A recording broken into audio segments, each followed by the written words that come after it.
Hello everyone, welcome to my channel. It's Queen Darlene here, and in this video I want to tell you how you can write a very good supporting statement. Okay, before you ask what a supporting statement is, I'm going to tell you, so relax.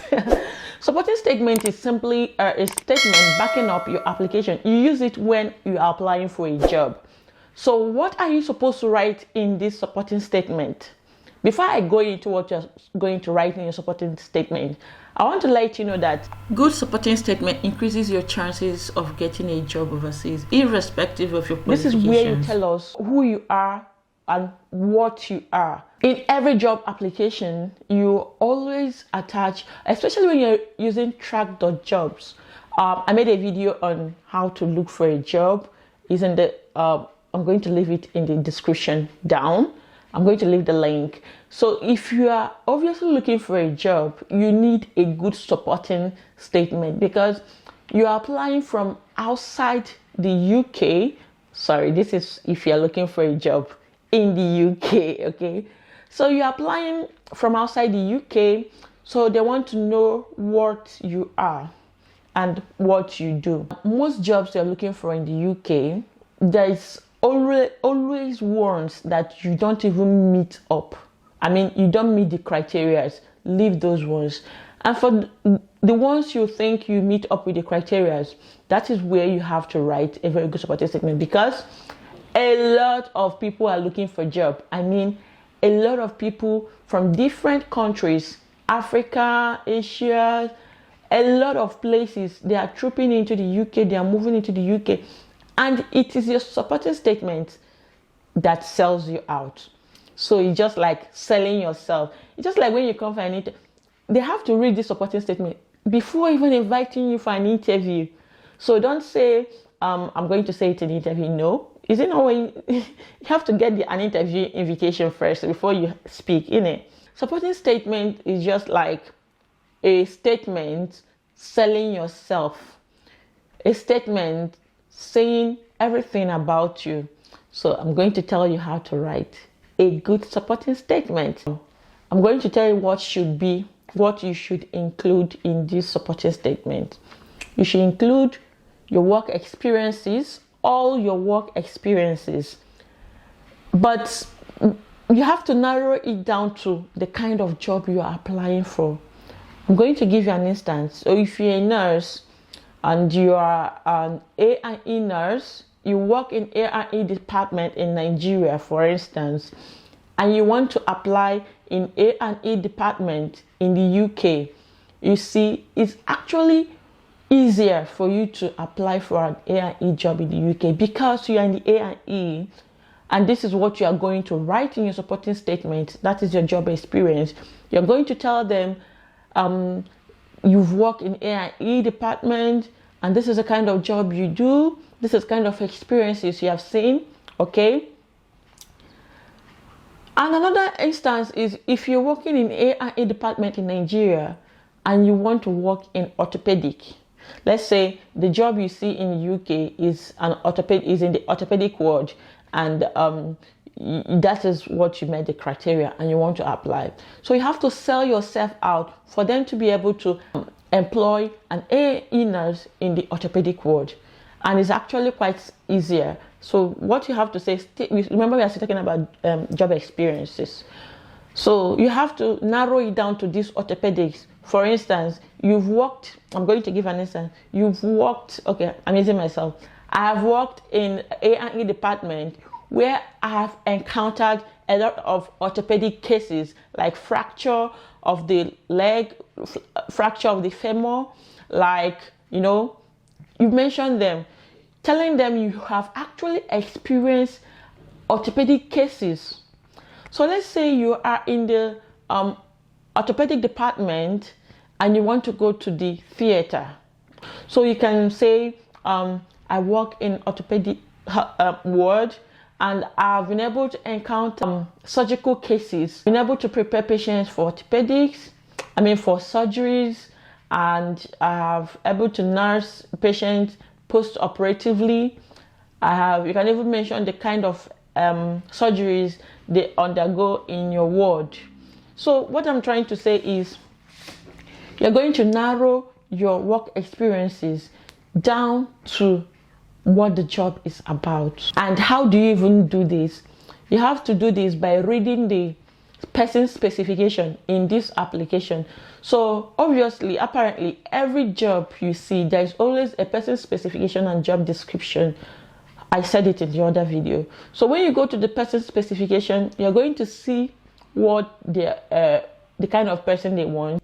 This is how to get the person specification of a job and job description. Just get to the job you want. Remember, I made a video on how to get this job in whatever website you are. You can go to my channel and watch it. So when you get to the job, scroll down. Just keep scrolling. You're going to see a lot of things about this job, which you can grab. And then you see, when you scroll down, you're going to see detailed job description and main responsibility. This is for job description. You're also going to see the person's specification. Look at it here, person specification. You're going to see. So any job you are applying, always make sure to scroll down. Here is a PDF file of the job description and person specification. If you open it, let's open. You're going to see everything, and it's well detailed, and even the criteria they use. Okay, I will go back to person specification. Also, while writing your supporting statement, your supporting document, supporting statement, you have to put all these things into consideration, because when they read your supporting statement, most times what most recruitment team, mostly what they do is just go to your supporting statement and see what you've got to offer, because this application process is really long, and you can imagine plenty of people applying.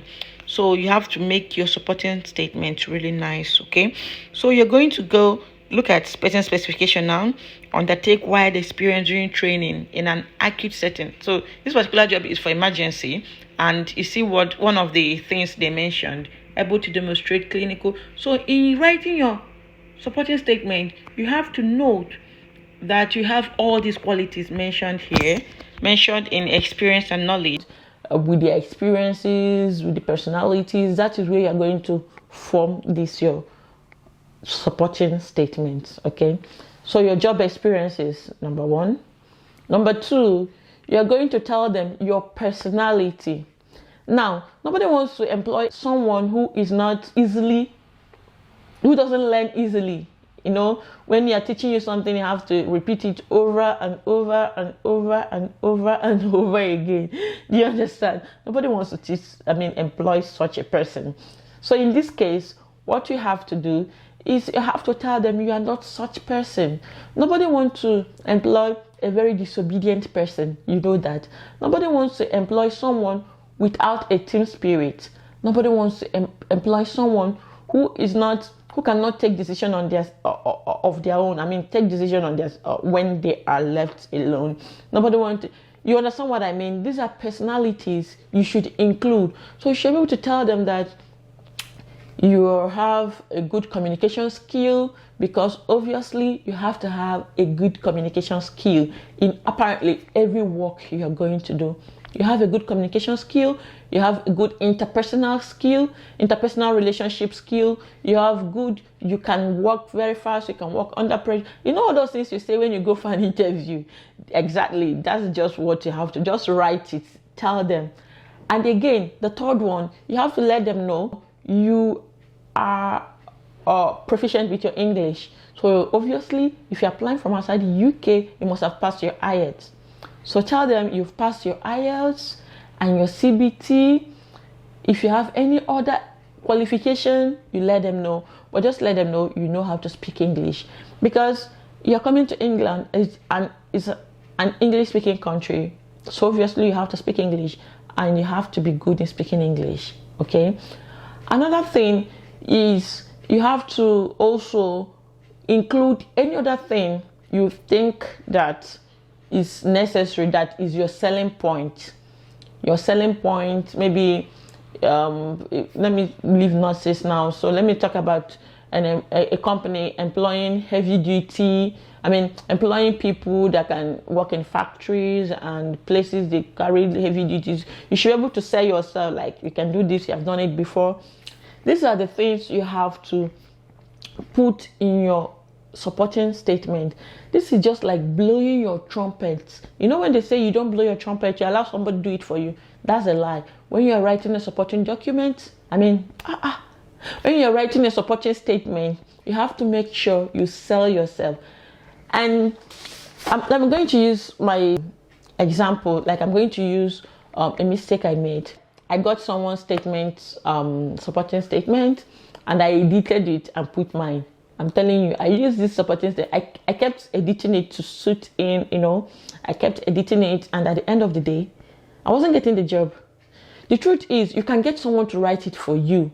Like someone should write it for you. If you can't get someone to write it for you, you can just write it yourself. And I'm telling you, it's really, really easy. So I got different people's supporting statement, and after using it, it wasn't working. And I said to myself, what is even in this supporting statement that you can do?